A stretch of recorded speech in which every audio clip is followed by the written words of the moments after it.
Hello, my name is Someshwar and I am working in Viable Labs as a senior software engineer. Today we will be looking at a demo of how a DDGen generated USB device controller driver actually works on the hardware. So to begin with, let me explain the hardware setup first. The complete setup has two parts in it, the USB device part, that would be the desktop, and the USB host part, which would be this laptop. The demo will show the DDGen generated USB device controller driver running on this desktop, which has Linux kernel version 3.2. For the demo, we have USB 2.0 device controller IP from Synopsys, which is running on this HAPS board. The IP bitmap is already running on this board. Also connected to the HAPS board is the daughter card, which is the Synopsys based 3.05 card. This whole setup is connected to the desktop via the PCI Express cable, as you can see over here.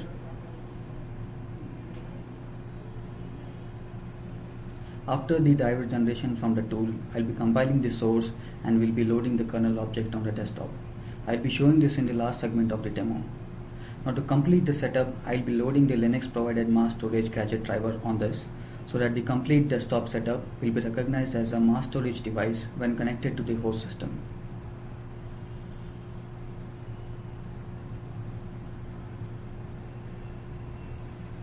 The PHY card over here has USB 3.0 device port via which we'll be connecting to the host system using this 3.0 cable. We should be seeing the device detected as a mass storage DIMM. Before we start looking at the Eclipse plugin, let me provide you with a quick introduction about the tool DDGen, a device driver generator from Viable Labs. DDGen takes two inputs. First, the DPS, which contains required information about hardware for driver generation.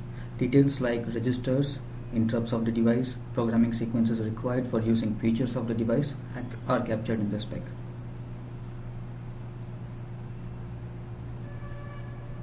The second configuration file required is the RTS. Details like operating system, IRQ number for interrupt registration and other additional software requirements are captured in the spec. So this is the Eclipse frontend for DDGen. The USB project is already opened on the LHS in Project Explorer. The current file specifies all the hardware registers present in the device. Details of each register starts with its name, offset, size in square brackets, access type, logical division termed as fields, and so on for each hardware registers. Similar to hardware registers in DPS terminology, we have virtual registers.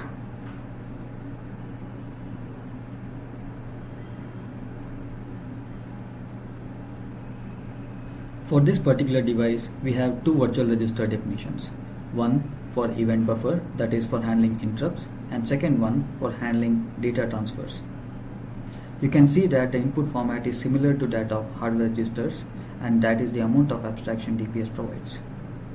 Both of the previous files are included in this parent file, which contains more details of the device, starting with the details of the interrupts of the device.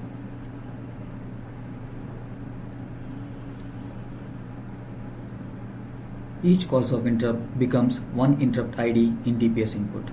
Details of interrupts like register to be read, the associated value of the interrupt, type of interrupt, method of clearing it, etc. are captured as part of the specification.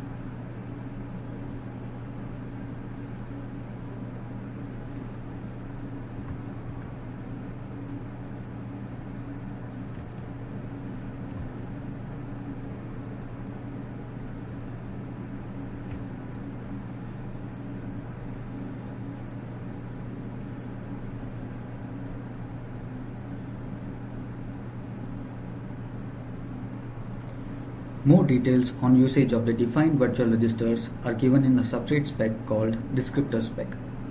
Recall the virtual register definitions TRB and event buffer. Details like direction of data transfer if any, in this case none, traversing pattern over descriptors, allocation type for descriptors, etc. are defined here. Similar to event buffer, details of TRB are specified for the selected device.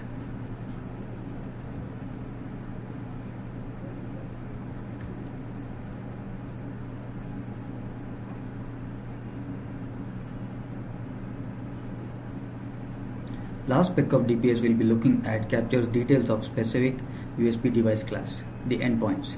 They are modeled as FIFOs in DPS. For this device, each subspec would become one physical resource. There are in total 16 received physical resources, every alternate number FIFO being received including 0 and starting from 2.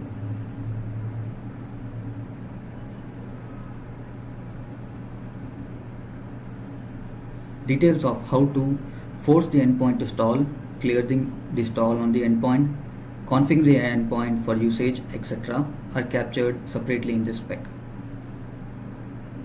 Similarly, physical resource for transmit are also captured. All alternate resources from 3 till 31 are transmit resources, including 1. So in total, 32 physical resources are captured under this spec. The RHS value of memory spec are sequences in the DPS terminology. These are, in simple terms, programming steps defined in datasheet for using a particular feature of the device. Here we see forcing and clearing stall on endpoint. Let's compile the inputs to generate a driver now.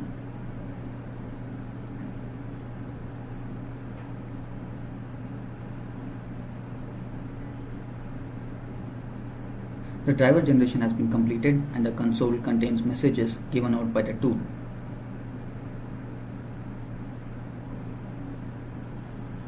Tool also generates a make file for the driver. Let's use that and compile the driver source. We can now use this driver in the hardware setup for demo.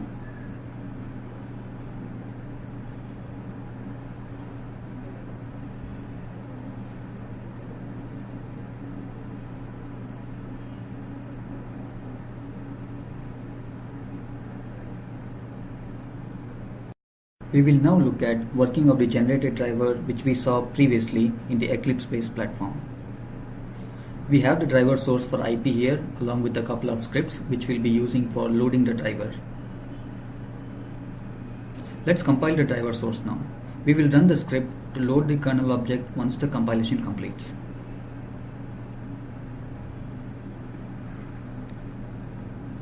The device setup is ready to be connected to the host system now. So let me go ahead and connect it to the laptop over here.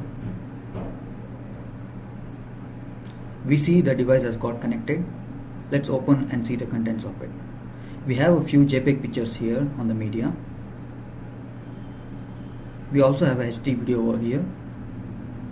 Let's play it.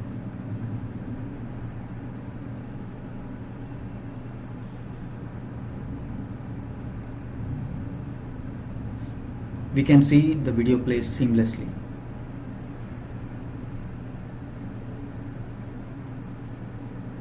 In summary, we generated a USB 3.0 device controller driver for Linux kernel version 3.2 from DDGen and tested it on HAPS platform.